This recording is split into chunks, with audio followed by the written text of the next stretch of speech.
오늘 말씀은 야고보서 4장 1절부터 3절까지 말씀입니다. 신약성경 야고보서 4장 1절부터 3절까지 말씀. 찾으셨으면 같이 한 목소리를 읽도록 하겠습니다. 너희 중에 싸움이 어디로부터, 다툼이 어디로부터 나느냐? 너희 지체 중에서 싸우는 정욕으로부터 나는 것이 아니냐? 너희는 욕심을 내어도 얻지 못하여 살인하며 시기하여도 능히 취하지 못함으로 다투고 싸우는도다. 너희가 얻지 못함은 구하지 아니하기 때문이요 구하여도 받지 못함은 정욕으로 쓰려고 잘못 구하기 때문이라. 아멘. 오늘은 세속에 대한 경건이라는 제목으로 은혜의 말씀 증거해 주시겠습니다.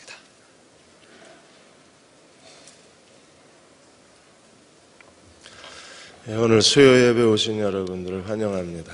8월의 마지막 수요 예배입니다. 오늘이 성가대에 찬양한 것처럼 능력과 소망이 주님께 있습니다. 옆에 계신 분, 뒤에 계신 분 같이 인사하겠습니다. 오늘부터 이제 4장 말씀이 들어갑니다. 세속에 대한 경건에 대해서 말씀을 4장을 3번에 걸쳐서 함께 공부하겠습니다. 중국에서 코브라 요리를 만들던 중국 요리사가 코브라에 물려서 사망하는 사건이 일어났습니다.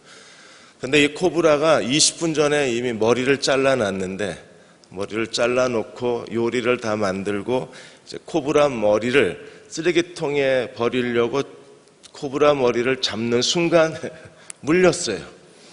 20분 전에 잘라놨는데 얘가 아직도 살아서, 이래서 하나님께서 그 마귀의 권세를 뱀의 머리에 비유하신 게 그래서 그렇구나 싶더라고요. 전문가들이 얘기하는데 파충류는요 머리를 잘라놔도 1시간 동안 살아있답니다. 요리사가 그걸 모르고 잡았는데 그냥 물은 거예요. 그리고 그 자리에서 즉사를 했습니다. 예수님께서 십자가에 죽으시고 부활하심으로 뱀의 머리를 깨트려 놓으셨는데도 여전히 살아있잖아요. 그래서 그리스도인들을 괴롭히고 신앙생활하는데 방해가 되고 우리가 하나님께 더 이상 쓰임받지 못하게 우리를 쓸모없게 만드는 게 마귀의 권세예요. 여전히 뱀의 머리가 잘렸는데도 불구하고 뱀은 우리로 하여금 땅에 있는 지혜, 세속적, 마귀적, 정력적 지혜로 우리로 살아가게 만들어요. 그래서 이런 세상 지혜에 사로잡힌 사람들은 어떤 모습으로 살아갑니까? 끊임없는 이기심과 다툼, 시기와 다툼 속에서 살아가고 있기 때문에 이 시기와 다툼, 요란과 모든 악한 일이 있다고 그랬는데 요란하다는 게 무정부 상태라는 거예요. 이게 통제가 안 돼요.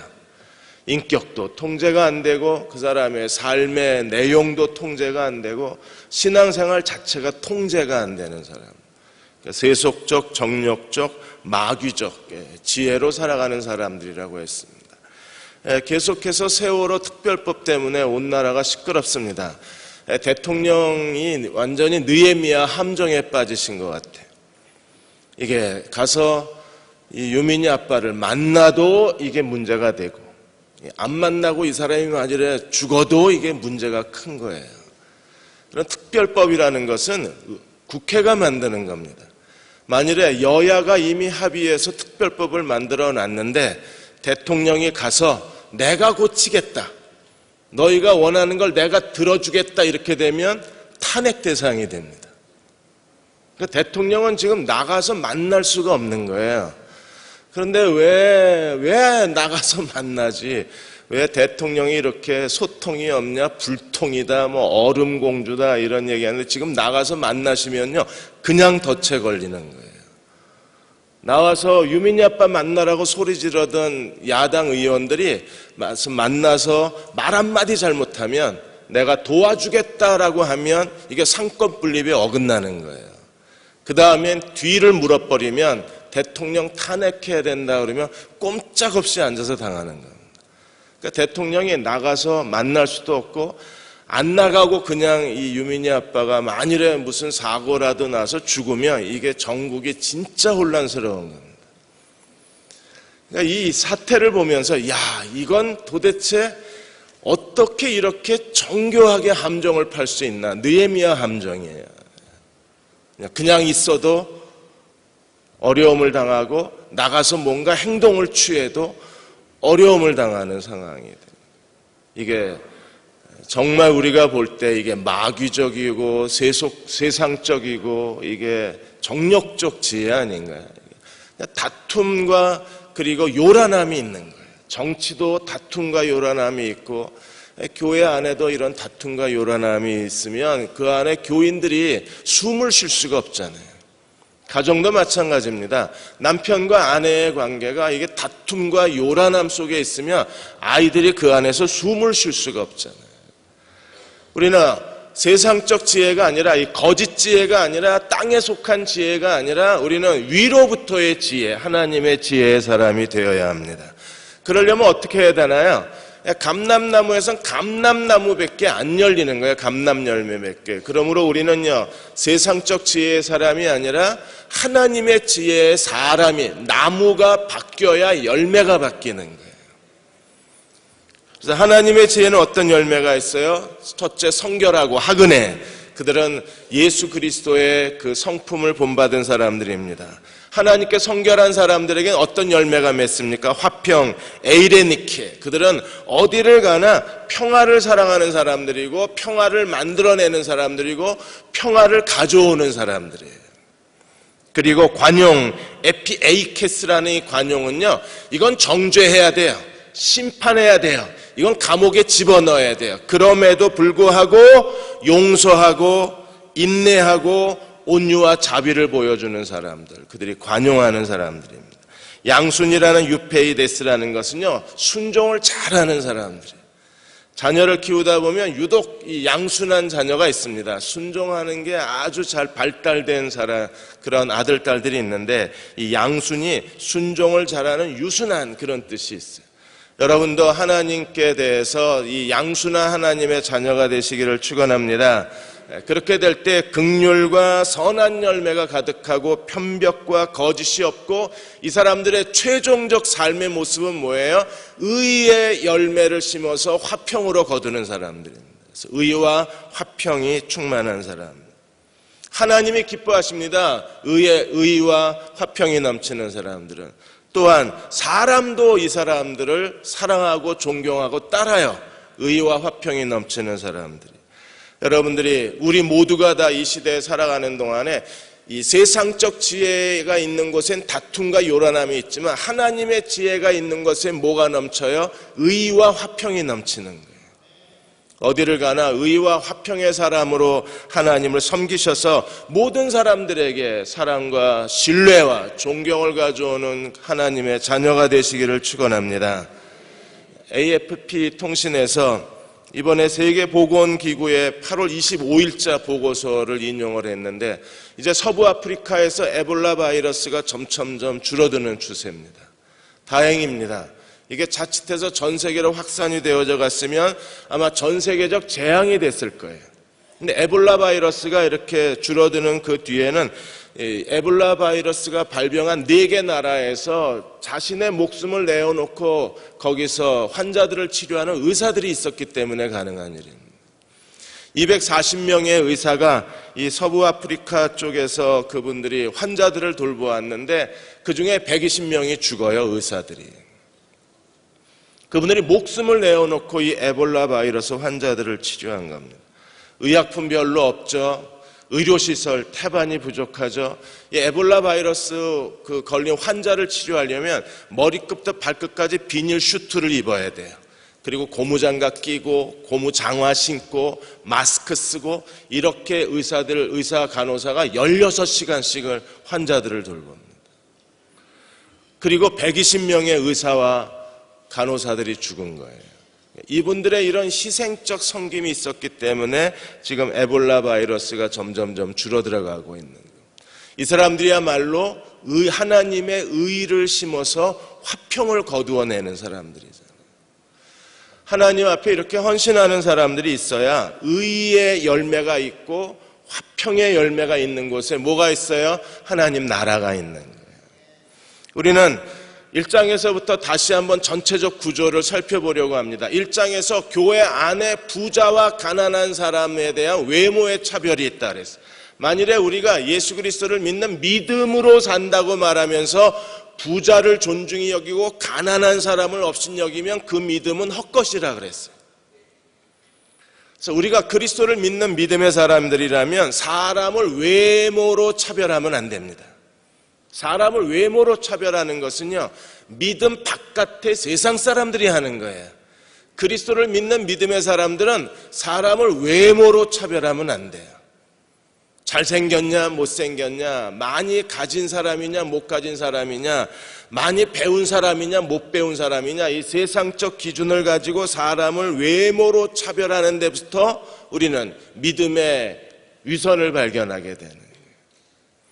이번에 트렌드 모니터라는 데서 2012년도에 시장 조사 갤럽 기관인데 만 19세에서 44세의 성인 남녀를 대상으로 해서 조사를 했습니다. 한국은 세계 다른 나라에 비해서 외모 지상주의가 얼마나 큰 나라라고 생각하느냐라는 질문에 80%의 사람이, 80.2%의 사람이 한국은 외모 지상주의 나라라고 평가를 했습니다. 무슨 말이에요? 외모가 뛰어나지 않으면 생존이 어려운 나라라고 19세에서 44세의 사람들이 대답을 한 거. 10명 중 8명이.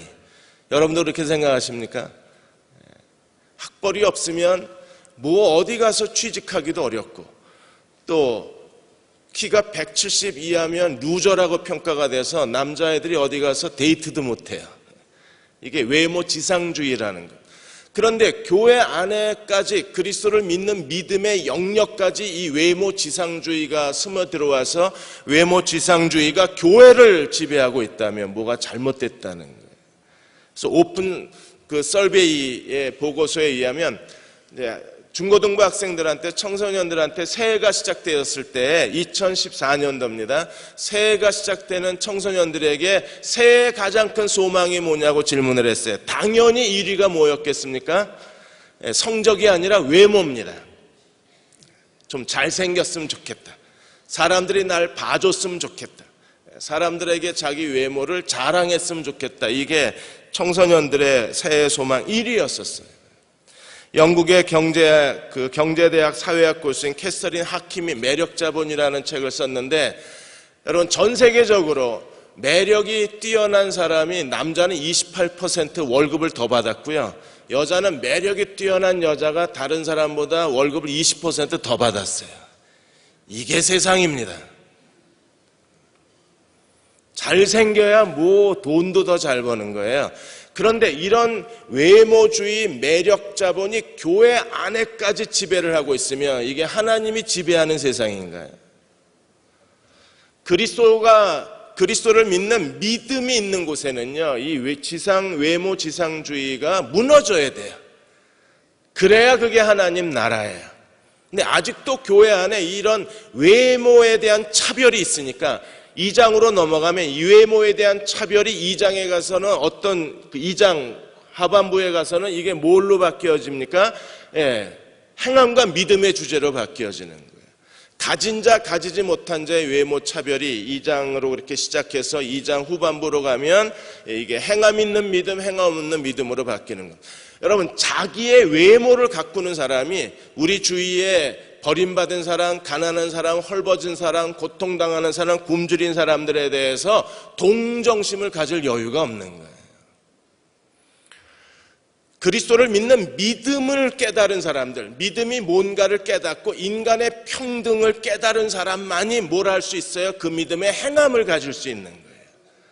그들은 가지지 못한 사람들, 굶주린 사람들, 가난한 사람들에 대한 동정심을 가지고 그들에게 하나님의 자비를 실천해낼 수 있는 사람들은 믿음을 깨달아야 믿음의 행위를 가질 수 있는 거예요.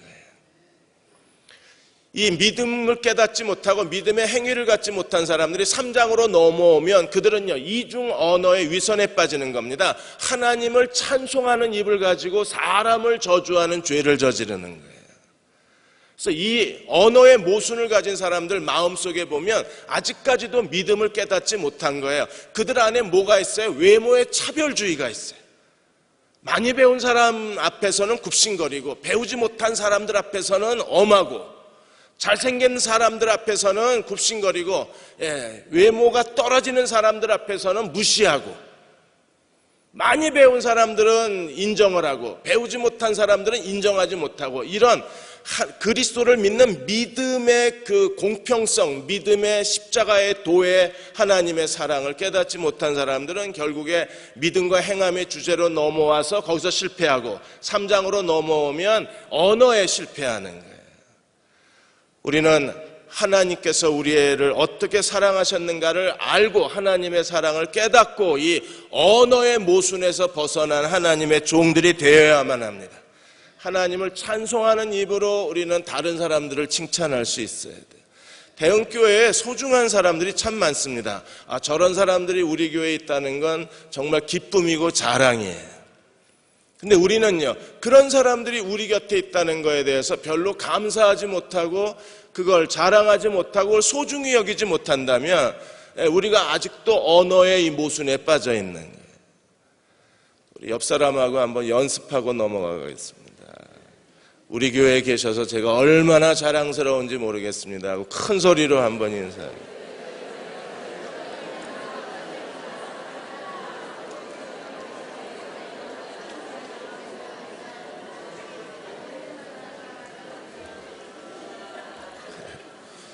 기분이 괜찮으시죠? 근데 왜 우리가 이렇게 하지 못해요? 지혜의 차이라는 겁니다. 땅의 지혜, 하늘의 지혜. 땅의 지혜로 살아가는 사람들은 그들이 절대 할 수 없는 게 곁에 계셔서 너무나 감사, 이 얘기를 못해요. 왜? 땅의 지혜의 특성이 뭐예요? 다툼과 요란함과 그리고 싸움이기 때문에 독한 시기심이 있기 때문에 이 독한 시기와 다툼에 있는 사람들은 절대로 할 수 없는 말이 제 곁에 계셔 주셔서 제가 얼마나 감사한지 몰라 이 얘기를 못해요. 그래서 그 뒤에는 뭐가 있어요? 언어의 이 모순 뒤에는 뭐가 있습니까? 세상 지혜냐 하나님의 지혜냐 지혜의 문제가 나오는 거예요. 여러분 지혜라고 하는 것은 뭐예요? 삶의 가치관, 삶의 태도를 의미합니다. 그래서 4장에서부터는 우리가 왜 다투고 싸우느냐 그 뒤에 땅의 지혜, 세상적 지혜가 있는데 이 세상 지혜가 우리에게 어떤 삶의 가치관과 태도를 보여주는가를 우리에게 설명하고 있는 게 이제 4장부터의 내용이에요. 4장 5장에 보시면 하나님 없이 사는 사람들의 5가지 위험을 지적하는데 제일 먼저 기도가 마비가 됩니다. 그리고 그들은 하나님과 원수된 사람들입니다. 하나님의 뜻을 무시하고 삽니다. 여기까지가 4장의 내용. 그리고 동료에 대한 형제에 대한 비방이 있고 그 다음에 하나님 없이 자신의 삶을 계획하고 있는 모습이 그대로 노출이 되는 거예요. 자, 우리는 2가지로 나누어서 살펴보겠습니다. 첫째로 땅의 지혜로 사는 사람들은 어떤 사람들입니까? 그들은 자기 인생의 주인은 나라고 외치는 사람들이에요. 이 소리를 조금만 부드럽게 해줘볼래요? 땅의 지혜로 사는 사람들은 내 인생의 주인은 나라고 외치는 사람들입니다. 4장 1절에 보시면 너희 중에 싸움이 어디로부터 다툼이 어디로부터 나오느냐. 세상적 지혜의 특징이 뭐였어요? 독한 시기와 다툼과 요란함이라 그랬어요. 그 다툼과 요란함이 어디로부터 나오느냐를 이제 야고보가 찾아 들어가는 거예요. 어디로부터 나요? 너희 지체 중에 싸우는 정욕으로부터 나는 것이 아니냐. 그래서 우리가 지금 정말 힘들어지는 소리 좀 조절 좀 해봐. 내가 힘들어 지금. 쨍쨍거리니까 집에서 마누라 목소리 듣는 것 같아. 좀 부드럽게 좀 해주세요.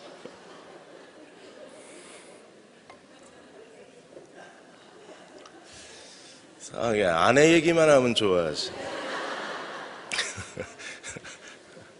좋아요 지금. 다툼과 싸움 이거에 대해서 우리가 반응할 게 아니라 이 다툼과 싸움이 어디서 뛰쳐나오는가를 찾아내야 되잖아요. 원인을 찾아야 치료를 하죠. 병원에 가서 여러분들이 진단을 받으면 의사가 제일 먼저 하는 일이 뭐예요? 원인을 찾는 겁니다. 마찬가지로 다툼과 싸움이 우리를 요란하게 만드는데 이게 어디서부터 나오는가를 찾아내야 되는 거예요. 야고보가 찾아낸 것은 어디서 찾아내요? 싸우는 정욕, 해도돈. 이 싸우는 정욕, 해도돈은요, 쾌락주의예요. 자기만족. 우리가 살아가는 최종의 목표가 뭡니까? 자기만족. 다른 사람보다 더 만족하기 위해서 우리는 돈을 추구하고 명예를 추구하고 세상에서 성공하려고 합니다. 왜? 만족해야 되니까. 나의 쾌락을 만족시켜야 되는 거예요. 그래야 우리가 스스로 자기 만족에 있어야 자기 인생을 행복하다고 느끼고 자기 인생에 대해서 기쁨을 얻기 때문에요. 다른 사람보다 더 만족하고 다른 사람보다 더 많이 갖고 다른 사람보다 더 자기 인생을 높은 자리에 데리고 가기 위해서, 그래서 우리는 끊임없이 인간관계 속에서 비교의식과 경쟁에 빠지는 거예요. 비교의식이 있고 경쟁이 있는 곳마다 뭐가 있어요? 싸움과 다툼이 있는 겁니다. 싸움은요, 나라끼리의 그 분쟁을 의미하고, 다툼이라고 하는 것은요, 어떤 부족과 부족과의 전쟁을 의미하는 거예요. 나라끼리 왜 전쟁을 합니까? 영토 확장하기 위해서. 부족끼리 왜 전쟁을 해요? 이번에 이스라엘하고 팔레스틴이 이제 오랜 휴전 협정을 맺었다는 그 굿뉴스도 들려오는데, 왜 이렇게 부족 간에 국가 간에 전쟁을 합니까? 내가 더 많은 걸 얻으려고. 인간관계 속에서 왜 우리는 싸우고 다퉈요? 내가 더 많은 걸 얻으려고. 이 더 많은 걸 얻으려고 몸부림치고 더 많은 걸 얻으려고 우리 안에 끊임없는 경쟁과 비교의식 속에 살아가는, 보이지 않는 전쟁 속에 살아가는 이유는 우리 안에 뭐가 꿈틀거리기 때문에, 이 싸우는 정욕에 사로잡히기 때문에 그래요. 여러분, 싸우는 정욕이 나쁜 게 아니에요. 하나님이 우리에게 주신 거룩한 본능입니다. 그런데 이걸 마귀가 지배를 해서 마귀가 이걸 빼앗아가면 마귀에게 종노릇하기 시작하는 거예요. 거룩한 본능이 있어야 돼요. 야곱도 거룩한 본능이 있었습니다. 야곱은요, 하나님이 내게 축복해 주시기 전에는 나는 결코 하나님을 놓을 수 없다. 그래서 환도뼈가 부러질 때까지 하나님께 매달렸잖아요. 그게 이 싸우는 정욕입니다. 하나님께 더 받겠다는 거예요. 그래서 하나님이 야곱의 이름을 바꿔주셨잖아요. 야곱의 이름을 뭘로 바꿔주셨습니까? 이스라엘로 바꿔주신 거예요. 예수님이 겟세마네 동산에서 똑같은 기도를 3번이나 하셨어요. 그 얼마나 간절히 기도하셨으면 흐르는 땀방울이 뭘로 바뀌어요? 핏방울로 바뀌었어요. 이게 싸우는 정욕입니다. 주님의 간절함은 뭐였어요? 내가 사람의 뜻으로, 내 뜻대로 하지 마옵시고 하나님의 뜻대로 살겠습니다. 하나님의 뜻대로 살겠다는 그 간절함, 해도돈, 거기에 자기의 전부를 쏟아붓는 거예요. 그러니까 세속적 가치관에 따라 살아가게 만드는 건 마귀가, 이 싸우는 정욕, 해도돈을 마귀가 빼앗아 간 거고, 하나님 뜻대로 살겠다고 매달리는 이 거룩한 해도돈은 하나님이 지배하시는 거예요. 그리고 이 뒤에 뭐가 있어요? 세상의 지혜와 하나님의 지혜가 있는 거예요. 이 싸운다 다툰다는 게 복수형입니다. 아주 끈질기게 해결할 수 없는, 누구도 여기서 건져낼 수 없는 고질적 가운데 이 삶에 빠져 있는 거예요. 지금 한국 정치가 그렇고 한국 사회가 그렇습니다. 한국의 젊은이들이 더 이상 빠져나갈 구멍이 없어요. 여기를 가도 길이 막혀 있고 저기를 가도 길이 막혀 있습니다. 그 가운데에서 그들은요, 끊임없이 싸우고 다툽니다. 왜? 내가 먼저 나가지 않으면 다른 사람에게 자기의 자리를 빼앗기기 때문에 빼앗길 수가 없는 거예요. 빼앗기면 패배하는 거예요. 빼앗기면 또 몇 년 동안 인생을 허비해야 되는 거예요. 다른 사람에게 빼앗기면 자기 인생이 자기가 원하는 대로 펼쳐갈 수가 없는 겁니다. 그러므로 끊임없는 싸우는 정력이 인간관계를 지배하고 있는 거예요. 만일에 우리가 더 많은 걸 얻고자 이렇게 매달리게 되면, 더 많은 걸 얻고자 끊임없이 다투게 되면 어떤 일이 벌어질까요? 교회나 세상이나 똑같아지는 겁니다.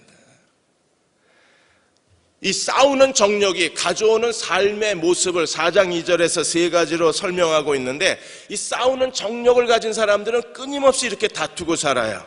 그래서 4장 2절에 제일 먼저 그들의 첫 번째 삶의 모습은 어떤 겁니까? 욕심을 내어도 얻지 못하여, 제일 먼저 더 많이 가지려고 끊임없이 욕심을 버리지만, 그러나 세상은 허락하지 않는 거예요.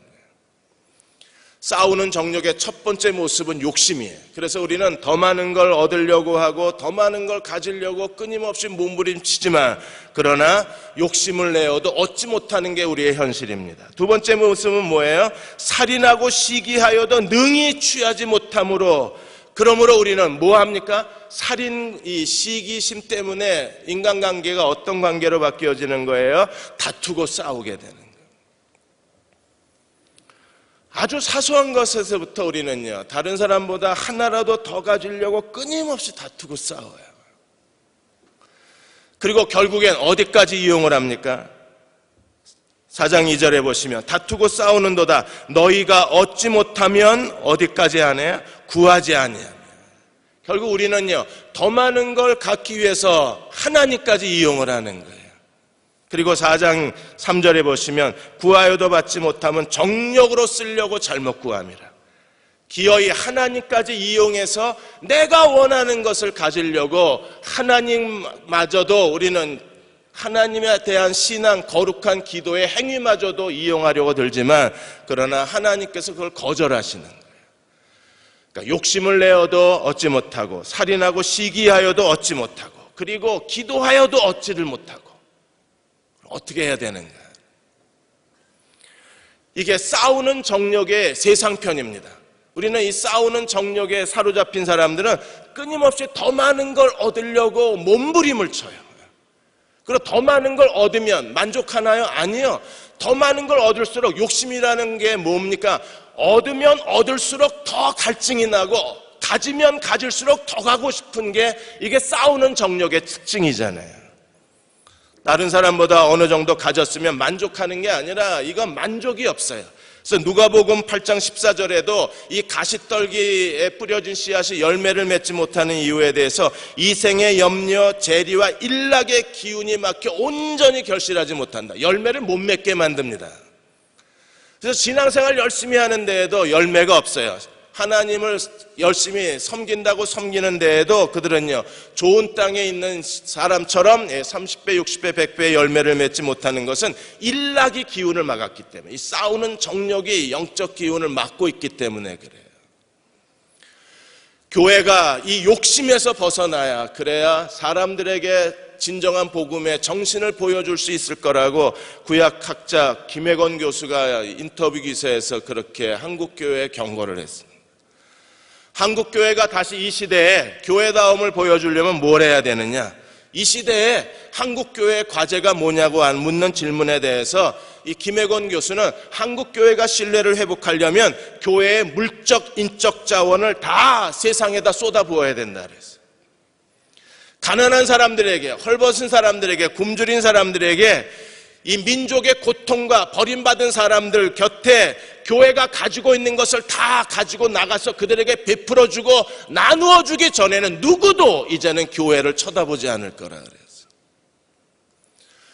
한국에 처음 교회가 왔을 때 일제시대 가운데에서는요, 민족의 모든 중요한 분들이, 민족의 지도자들이, 민족의 어른들이 전부 교회로 모여들었습니다. 왜 그랬습니까? 교회가 민족의 아픔을 끌어안았기 때문에 가장 중요한 민족의 지도자들이 전부 교회 안에 있었어요. 근데 오늘의 교회는요, 자기만의 탐욕에 빠져서 더 많이 가지려고 더 큰 건물을 짓고 더 많이 모으려고 온갖 프로그램을 내세우고 골목교회 교인들 다 뺏어서 자기 자리 채우고 이런 교회의 탐욕이 결국엔 가져온 결과가 뭐예요? 세상이 교회를 외면하기 시작한 거예요. 이건 세상지혜이기 때문에 그래요. 세상지혜의 특징은요, 싸우는 정력입니다. 거룩한 욕심이 아니라 인간적 욕심이에요. 내 거, 나만이 더 가지고, 내가 더 많이 사람들보다 더 커지고, 더 높이 올라가고, 돈과 성공과 그리고 물질과 이런 거에 자기를 채우려고 하는 거예요. 사랑하는 여러분, 우리는 이런 이 세상적 싸우는 정욕의 사람이 아니라 거룩한 하나님의 종들이 되시기를 주의 이름으로 축원합니다. 왜냐하면 이 싸우는 정욕으로 살 필요가 없어요, 여러분.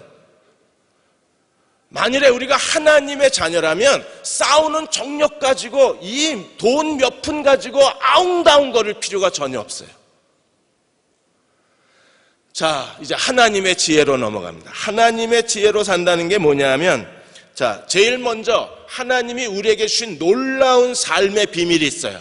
위로부터의 지혜는 무엇으로 사는가를 깨달은 사람입니다. 4장 2절 하반절에 너희가 얻지 못하면 뭐하지 아니하며 구하지 아니하며. 하나님이 우리에게 놀라운 삶의 비밀을 가르쳐 주셨는데, 구하라 주실 것이요, 찾으라 찾을 것이요, 문을 두드리라 그러면 열릴 것이라. 구하면 주시겠다고 약속하셨어요. 우리는 애들 소꿉장난하듯이 그 애들이 소꿉장난하는 거 보세요. 요걸 놔두고 요게 밥상이랍니다. 여러분, 이게 밥상이에요? 이게 밥상이래. 그리고 여기다가 뭐 돌멩이 하나 올려놓고 그게 밥이라고 그러고, 뭐 나무 지푸라기 하나 올려놓고 그게 갈비랍니다. 그리고 그걸 요리했다고 밥상을 내놔. 유치하죠? 하나님께서 하나님의 자녀에게 주신 삶의 수단이 무엇인가를 알고 삶의 비밀을 깨달으면요, 우리가 세상 사람들처럼 싸우는 정력에 욕심에 끌려서 사는 게 얼마나 유치한 걸 알게 되는 거예요. 하나님이 우리에게 주신 놀라운 삶의 비밀이 무엇입니까? 구하면 주신다는 겁니다. 우리가 얻지 못하면 제일 첫 번째 뭘 하지 않아서 그래요? 구하지 않아서 그래요. 그러니까 첫 번째, 다른 사람보다 더 쓰임받지 못하고, 다른 사람보다 더 많이 갖지 못하고, 다른 사람보다 더 영광의 그릇이 되지 못하는 이유는 이 싸우는 정력, 경쟁 관계 속에서 우리가 뒤처지는 가장 큰 이유는 구하지 않기 때문이라고 하나님 말씀하고 계십니다. 여러분이 야곱처럼 하나님께 씨름하듯이 환도뼈가 부러질 때까지 매달려 보셨습니까? 사도 바울처럼 쉬지 않고 하나님 앞에 쓰임받기를 기도해 보신 적 있어요? 예수님처럼 겟세마네 동산에서 내 뜻대로 마옵시고 아버지의 뜻대로 되기를 원합니다. 흐르는 땀방울이 핏방울이 변하기까지 하나님 앞에 자기의 전부를 쏟아놓고 기도해 보신 적 있어요? 구하면 주신다고 그랬는데, 우리가 하나님께 더 많이 갖지 못한 것은 하나님이 주시지 않아서가 아니라 내가 구하지 않아서 못 주시는 거예요. 구하면 주신다고 그랬는데 우리는요, 하나님께 구하지 않습니다. 우물쭈물합니다. 구하면 주실까 의심합니다. 그리고 하나님의 지혜를 가진 사람들이 세상 지혜를 가진 사람들처럼 다투고 싸워요. 더 많이 갖겠다고 아웅다웅거리고 싸웁니다. 그건 세상 사람들이 사는 방법입니다. 하나님의 백성들은요, 우리에게 하나님께서 구하면 주신다는 하나님의 삶을 우리에게 창고문을 열어놓으셨기 때문에 우리는 구하면 얼마든지 하나님께 받을 수 있어요. 왜? 구하면 주시겠다고 약속을 했기 때문에요. 여러분, 시편 2편, 7편, 8편에서 7절, 8절에서 하나님 뭐라고 말씀하셨어요? 너는 내 아들이라. 오늘 내가 너를 낳았도다. 내게 구하라. 내가 이방 나라를 내게 유업으로 주리니 내 소유가 1m만, 네 안방까지만, 네 소유가 대전까지만, 뭐라고 그러셨어요? 내 소유가 땅끝까지 이르게 될 것이라 그러셨어요. 우리는 하나님이 이 모든 사람에게 이 약속을 주신 거예요. 그런데 우리는 하나님께 그분이 주실 거라고 믿고 우리가 필요한 것을 하나님 앞에 전심전력 온 마음을 다해서 마치 전투적으로 생사를 다 거는 것처럼 자기의 전부를 쏟아놓고 하나님께 달라고 그러질 않으니까 주실 수가 없는 거예요.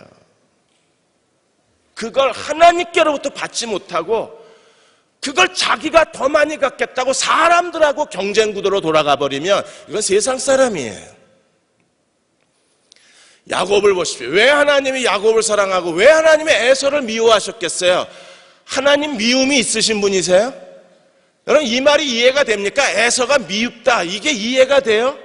하나님 미움이 없으신 분이세요. 왜? 그분 자체가 사랑이니까. 근데 사랑이신 그분이 에서는 진짜 못마땅하다 그러셨습니다. 왜요? 아예 천성적으로 에서는 하나님 거에 대한 어떤 거룩한 야망이 없는 사람이에요. 야곱을 왜 좋아하십니까? 도둑놈이라? 사기꾼이라? 애가 똑똑해서? 워낙 애교가 많아서? 아니요. 하나님의 것을 움켜쥘 줄 아는 게 야곱이잖아요.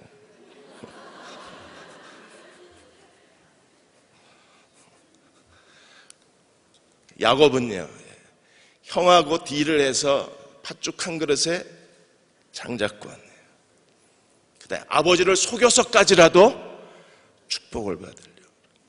그게 하나님 마음에 드는 거예요. 왜? 달라고 그러니까. 누구한테? 하나님께. 장자가 아니에요. 얘가 늦게 나와가지고 먼저 나오려고 뱃속에서부터 싸웠잖아요.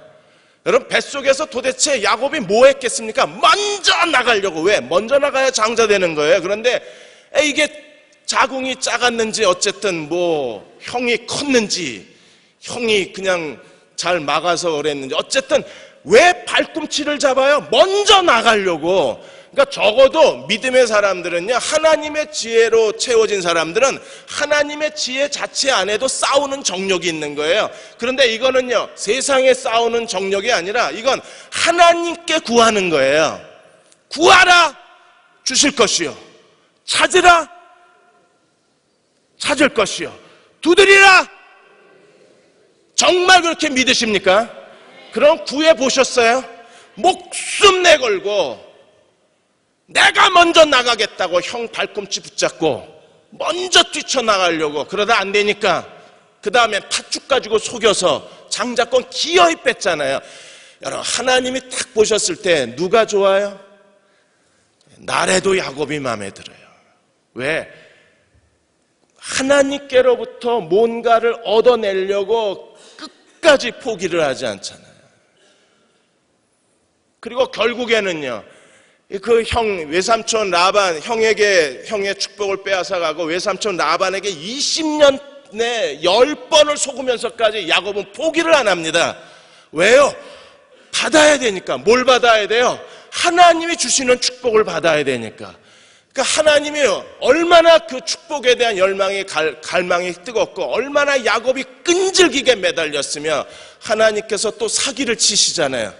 하나님도 사기 치셨어요. 어떻게 해요? 양과 염소가 하얀 양이 임신을 해가지고 물 먹을 때에 거기에 뭐 낙엽을 꽂아놨습니다. 그거 다 하나님이 보여주신 거라고 나중에 야곱이 그러잖아요. 야, 양들이 물 먹는 염소 거기에 튼튼하고 살찐 양이 오면 낙엽을 다 꽂아놔라. 그러면 내가 그 새끼, 하얀 양의 새끼를 뵀을 때 그걸 다 얼룩이 점박이로 다 바꿔주신다는 거예요. 이거 사기치시는 겁니다. 이게 생명윤리학상, 이게 하얀 양이 얼룩이를 나오면요, 이게 의심해 봐야 돼요. 이게 DNA 검사에서 도대체 아버지가 누군가를 찾아내야 되는 거예요. 이게 사랑과 전쟁 3 영화를 찍어야 돼요, 이거 가지고. 이건 하나님이 속이는 겁니다. 근데 왜 하나님이 그렇게까지 하세요? 매달리니까. 근데 우리가 구하지 않는 이유가 뭐예요? 하나님이 구하면 주신다고 약속을 했는데 우리는 4장 3절을 먼저 생각합니다. 구하기도 전에 스스로 자기가 알아서 4장 3절에 서 있어요. 4장 3절이 뭐예요? 구하여도 받지 못하면 정력으로 쓰려고 잘못 구한. 아니, 구하고 나서 이거 생각을 해야 되는데 아예 애초에 구하기도 전에 이거 4장 3절이야. 안 해요. 하나님이 안 주십니다. 왜? 정력으로 쓸까 봐. 그럼 진짜 안 주실까요? 구하라 주실 거라고 그렇게 말씀해 놓고서는 정작 구하니까 야, 그거 정력이야 다 거절하시나요? 할렐루야. 여러분, 하나님이 거절하시는 법은 없어요. 내가 원하는 대로 안 주시는 거지, 하나님이 이건 아니야 이러고 하나님께서 기도 자체를 거절하진 않으세요. 하나님 방법으로 주세요. 그래서 하나님은요, 지금까지 하나님이 거절하신 기도가 하나도 없어요. 우리 하나님의 뜻, 인간의 정력, 이 갈등 속에서 이거 갈등하다가 이거 고민하다가 아예 기도 자체를 접어요. 그래서 가난해지는 거예요. 그래서 무능해지는 거예요. 그래서 이렇게밖에 못 사는 거예요. 그런데 이건 하나님만이 주실 수 있다고 확신하는 사람들은, 믿음의 사람들은 하나님께 매달릴 수밖에 없어요. 왜? 이건 하나님만이 주실 수 있는 거니까. 여러분의 아들, 딸들의 미래 여러분이 줄 수 있나요? 우리가 줄 수 없어요. 아무리 파출부 하면서까지 애 학원비 대고 공부시키고 그건 부모가 할 수 있는 최선의 선택이고 최선의 헌신이고 희생입니다. 그러나 그 아이의 미래에 그 아이의 걸음을 인도하시고 그 아이를 향한 하나님의 뜻이 성취되는 건 하나님의 주권에 달린 거지 내게 있는 게 아니잖아요. 그럼 우리는 하나님께 전심을 다해서 하나님을 의지해야 되는데 자꾸 하나님을 의지하지를 못해요. 왜? 이게 믿음이 없는 거예요. 하나님이 주실 수 있을까? 아니야, 내가 해야지. 그리고 또 주섬주섬 자기가 합니다. 이게 너희가 얻지 못하면 구하지 아니함이에요.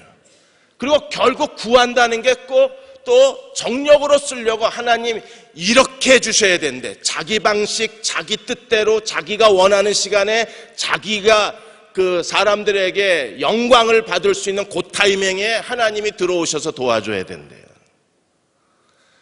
근데 하나님 그거 별로 좋아하지 않으시거든요. 그래서 하나님이 거절하면 하나님이 내 기도를 거절하셨다고 말합니다. 여러분, 하나님이 거절하신 것은 하나님이 또 다른 응답을 준비하고 계신 거예요. 응답되지 않는 기도의 신비라는 책을 제럴드 L. 시처 목사님이 쓰셨는데 이분이 하나님은 신실하신 분이시기 때문에 하나님의 자녀의 모든 기도에 다 응답하시는 하나님이심을 우리가 절대 신뢰해야 된다고 이 책에서 말해요. 하나님이 응답하지 않는 기도는 없는 거예요. 우리가 그걸 먼저 믿고 가야 됩니다. 다만 하나님이 하나님의 때에 하나님의 방법으로 응답하실 뿐이지 내가 기도하는 대로 응답하시는 분은 아니라는 거예요. 제럴드 시처 목사님은 그 영라이프의 전 이사장이었던 밥 미첼 목사님을 만나고 밥 미첼 목사님의 간증을 그 책에 써놓으셨는데 밥 미첼 목사님은 1955년 5월에 그분이 에콰도르 아우카 종족에게 복음을 전하기 위해서 선교사로 떠난 짐 엘리엇에게 받은 편지를 이분이 소개를 하셨어요. 그리고 이 짐 엘리엇이 보낸 편지를 영 라이프지에 기재를 하셨습니다. 거기에서 짐 엘리엇 선교사가 이런 편지를 썼습니다. 이 얘기를 한두 번 여러분에게 전해드린 적이 있는데 이거는 그 밥 미첼 목사님 쪽에서 본 시선이에요. 우리는 지금 선교를 위해서 모든 준비가 다 돼 있고 이 거대한 아마존 땅에 지금 한 사람 지금까지 누구도 선교사로 들어가지 않는 지역에 첫 발을 내딛고 있습니다. 그리고 우리 가운데 에드라는 선교사는 이미 출발을 했습니다. 그리고 짐 엘리엇이 그 편지 끝에 이런 말을 남겨요. 아우카 종족을 찾으러 에드 선교사가 떠나가고 이제 우리도 며칠 뒤에 떠나가는데 우리의 보호를 위해서 하나님의 보호를 위해서 하나님이 우리와 동행하시도록 기도해 주십시오. 그래서 밥 미첼 목사님이 교회에다 이 편지를 읽고 교회가 정말 간절히 기도했어요. 어떤 교우들은 금식까지 하면서 기도했습니다. 그런데 짐 엘리엇, 에드 선교사 나머지 3명의 선교사가 아우카 종족을 만나자마자 아우카 원주민들에서 살해를 당합니다. 그래서 밥 미첼 목사님이 고통을 느껴요. 교회가 기도했는데 하나님 보호해달라고 이렇게 간절히 기도했는데 정말 전심으로 믿음으로 기도했는데 이게 뭔가? 왜 하나님이 우리의 기도를 듣지 않으시는가? 그 뒤로 몇 달 동안 기도를 못 하셨대요. 왜? 해봐야 듣지도 않는 하나님께 뭐하러 기도를 해요? 교회가 시험에 빠졌어요. 정말 간절히 기도했는데 믿음으로 기도했는데 갑자기 그들이 죽었다는 소식이 들려온 겁니다. 그것도 5명의 선교사가 다 죽은 거예요. 그럼 기도가 응답 안 됐을까요? 밥 미첼 목사님이 몇 달 뒤에 그분이 국제 선교 컨퍼런스가 열려서 그 컨퍼런스에 참석을 해요. 거의 1년 가까이 지나서. 거기에 오랜 친구 하나, 아프리카에서 선교하는 친구 하나가 소개해 줄 사람이 있다고 밥 미첼 목사님을 데리고 가서 남미에서 온 한 목사 한 사람을 소개해줘요. 신학생 하나를. 그래서 그 사람하고 만나서 얘기를 하다 보니까 그 사람이 바로 짐 엘리엇, 에드, 다른 3명의 선교사를 죽인 그 아우카 종족 부족 출신이에요. 죽는 걸 방해하려 했더니 죽는 걸 봤대요. 자기도 같이 죽였대. 근데 그 사람이 회심을 하고 지금 이 미션 컨퍼런스에 아우카 종족 대표로 와 있는 거예요. 조금 있으면 목사 안수 받는데, 그 얘기를 했을 때 반비철 목사님이 하나님은 거절하시는 기도가 없다. 하나님은 응답하지 않는 기도가 없다. 다만 하나님의 방법으로 응답하실 뿐이라는 걸 알아요. 제럴드 시천 목사님도 그분이 가족들하고 차를 타고 갔어요. 차 타기 전에 을에다 기도하잖아요. 하나님 보호해 주시길. 그런데 갑자기 알코올 중독자 차가 중앙선을 넘어서 침범해 와가지고 그대로 들이받아서 아내 죽고 장모님 돌아가시고 아이도 하나 죽고, 자기는 왜 하나님이 이 사랑하는 가족을 죽여주셨는지 이해를 할 수가 없대.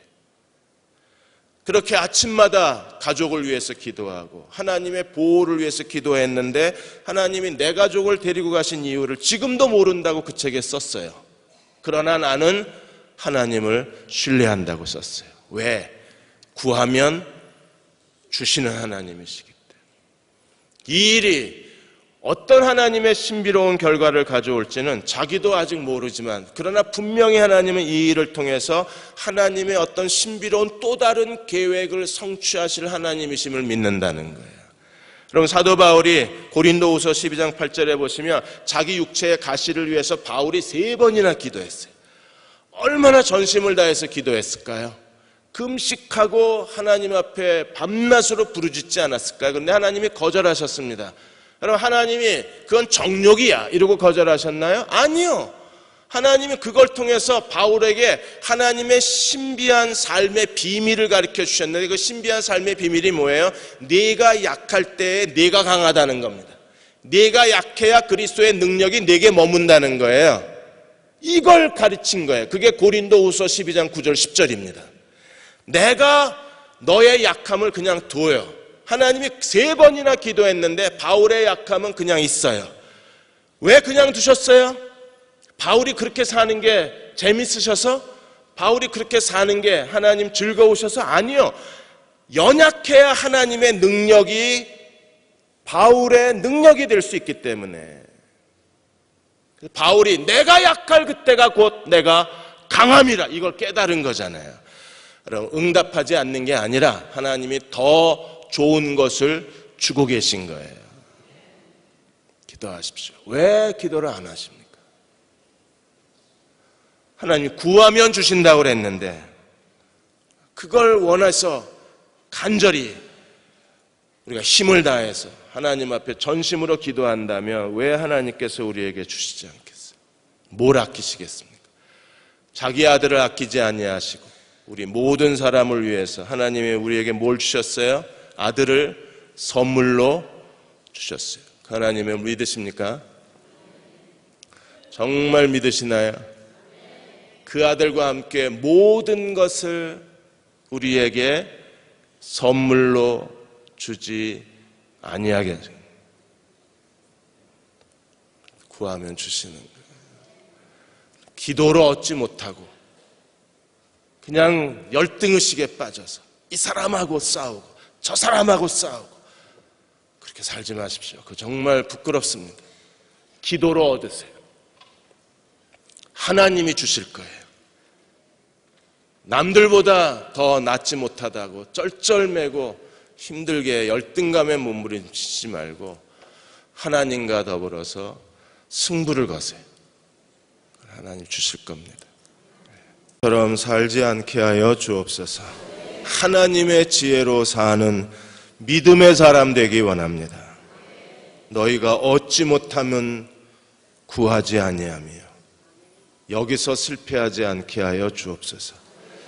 여기서 하나님께 책망받는 사람이 되지 않게 하여 주옵소서.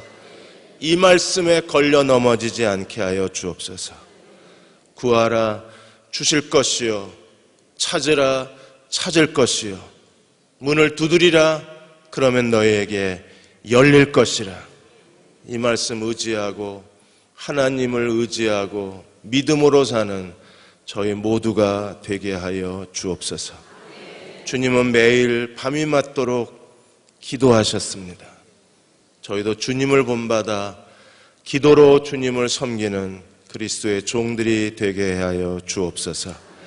지금은 우리를 죄에서 구원하신 우리 주 예수 그리스도의 은혜와 하나님 아버지의 무한하신 사랑하심과 성령의 인도하시고 위로하시며 도우시는 은혜가 이제 세상 지혜가 아니라 하나님의 지혜로 살겠다고 결단한 사랑하는 모든 교우와 가정과 아들, 딸들과 이 민족과 이 땅의 모든 교회 위에, 그리고 아직도 실종자들을 지칠 때까지 기다리고 또 기다리는 세월호 가족들 위에 지금부터 영원히 함께 하시기를 간절히 축원하옵나이다. 아멘.